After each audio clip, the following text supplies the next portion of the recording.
All rise. The court is now in session, calling the matter of inheritance versus insanity. Ladies and gentlemen, it is scientifically proven that the evidence I am bringing forth have significant negative effects on a person's mental and cognitive health. In other words, my client did what she had to. Exhibit A, abandonment.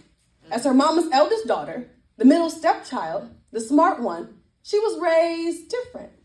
To be the protector, be polite, stay in the child's place, all while her womanhood was stripped from underneath. Praying for a jury that would attest for her, take custody over the chaos she consumed, or at least offer a plea deal of forgiveness. But since no one ever came, who becomes the guardian over her jurisdiction? Exhibit B, rage. Not from hate, but inheritance. Passed down like an heirloom that left her body bruised. She learned love from locked doors, whatever was in arm's reach, and facing white walls on cold floors. She taught herself how to cry without making a sound because didn't nobody want to hear all that noise. Your Honor, was pain the lesson or the language? Exhibit C, resentment. Stands in the familiar photos, wearing faces of people who lied under oath. They watched as agony grated the life out of her without batting an eye, then dismissed her confessions, mixing her in a mess of grudges being held as if family mattered. Because if it did, why aren't they taking a stand? Where are the objections to these testimonies? Why can't they just apologize and accept these accusations with full charges?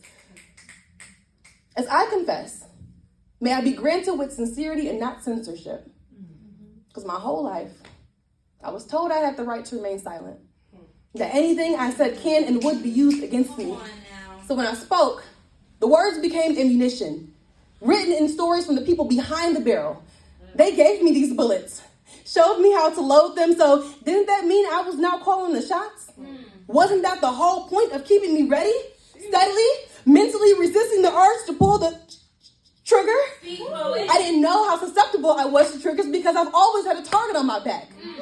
What choice did I actually have but to defend myself? I couldn't let me fall apart. It was the only remainder of what I knew to be home. I wish my childhood was a mistrial.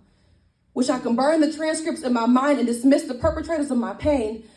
Maybe then you can actually sketch a picture worth keeping on record.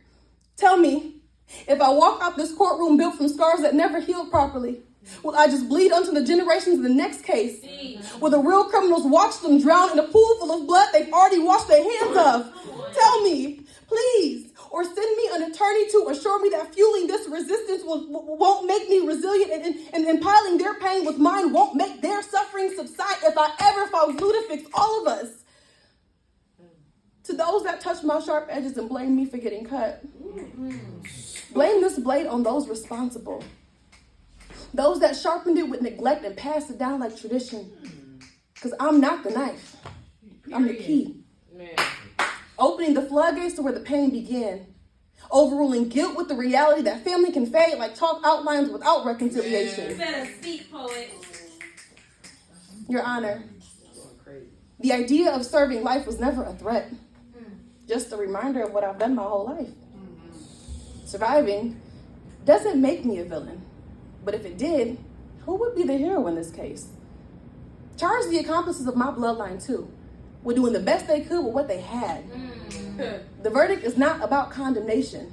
It's about who gets redemption. Because I was wounded before I was a weapon. And a person before prosecution. So I rest my case.